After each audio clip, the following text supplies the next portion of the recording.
रात तुम सो गई और सारी रात मैं जागता रहा, ये मैंने तब लिखी थी जब मैं किसी से बात कर रहा था और बात हमारी खूब देर तक चली और ऑटोमेटिकली हम दोनों सो गए थे। तो मुझे समझ में नहीं आया, सुबह उठ करके फिर मैंने पोएम कंप्लीट करी थी। पता है कल रात कुछ ऐसा हुआ, पता है कल रात कुछ ऐसा हुआ, दिल से दिल मिलाते हुए बातें दिलों की बताते हुए, दिल से दिल मिलाते हुए बातें दिलों की बताते हुए, वक्त का अंदाजा ही ना हुआ, वक्त का अंदाजा ही ना हुआ। फिर अचानक मुझसे बोली तुम, अच्छा अब मैं चलती हूँ। फिर अचानक मुझसे बोली तुम, अच्छा अब मैं चलती हूँ, रात बहुत हो गई। मैंने कहा अगर नींद नहीं हो आंखों में तो कुछ देर रुक जाओ, थोड़ी बात और कर लें। मैंने कहा अगर नींद नहीं हो आंखों में तो रुक जाओ, कुछ देर और बात और कर लें। जाने फिर कैसे बात करते करते अचानक तुम मेरे सीने पे सर रखकर सो गई। तब मुझे एहसास हुआ, हाँ वाकई रात बहुत हो गई, हाँ वाकई रात बहुत हो गई। अब आगे की चीज ध्यान से सुनना, क्योंकि ये जो आगे की चीज है ये कहानी है अपने आप में।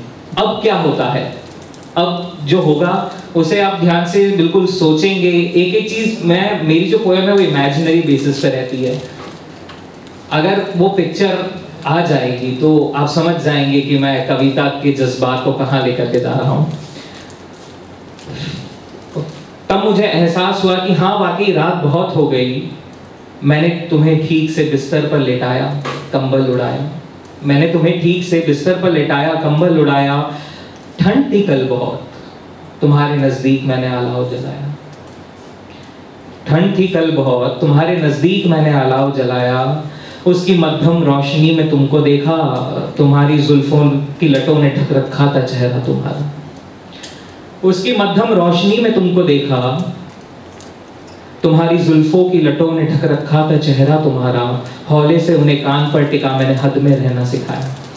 हौले से उन्हें कान पर टिका, मैंने उन्हें हद में रहना सिखाया। वो मोबाइल बंद कर कर पीछे मेज पर रखा और तजुर्बेगार निगाहों से तुम्हारी चश्मा हटाया। फिर धीरे से तुम्हारे गालों पर बोसा देकर दरवाजे की ओर बढ़ा। जाने कैसे तुम उठ गई, तुमने मेरा हाथ पकड़ा और मुझसे कहा, सुनो तुम मुझे यूं अकेला छोड़कर मत जाओ, अगर हो सके तो रुक जाओ, मुझे तन्हाई से डर लगता है। मैं अचंभित तुम्हें देखता रहा, फिर तुम्हारे पास आकर लेट गया। तुमने मेरे कंधे पर सर टिका लिया, मुझे देखकर मुस्कुरा दिया। मैं शांत सा बस एक टक तुम्हें ताकता रहा।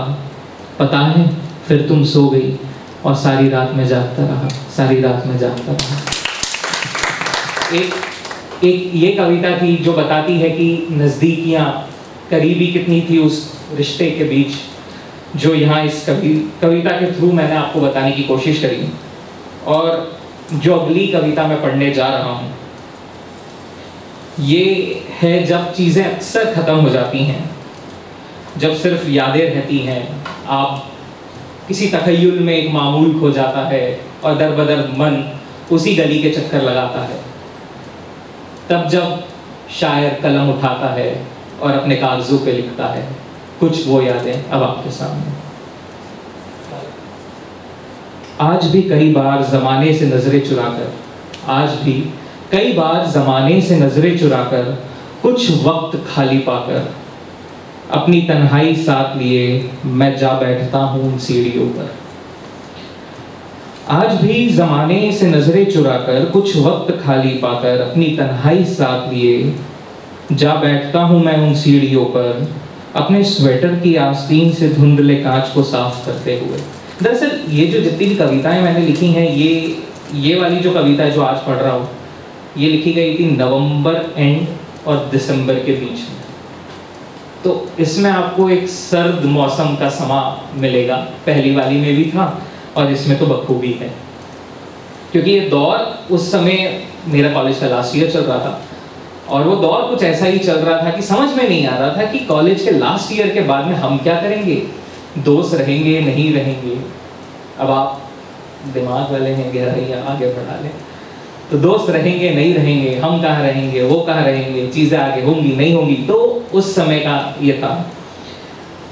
तो अपने स्वेटर की आस्तीन से धुंधले कांच को साफ करते हुए झांकता हूं तुम्हारे कमरे की जानिब, झांकता हूं तुम्हारे कमरे की जानिब, इस सोच में कि शायद भूले भटके ही सही तुम चली आओ और पहलू बैठकर मेरे अपनी बातें मुझे बताओ।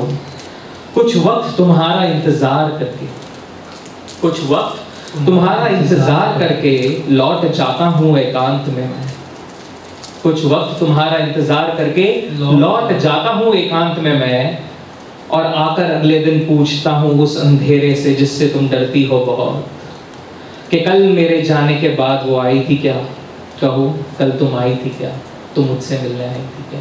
धन्यवाद।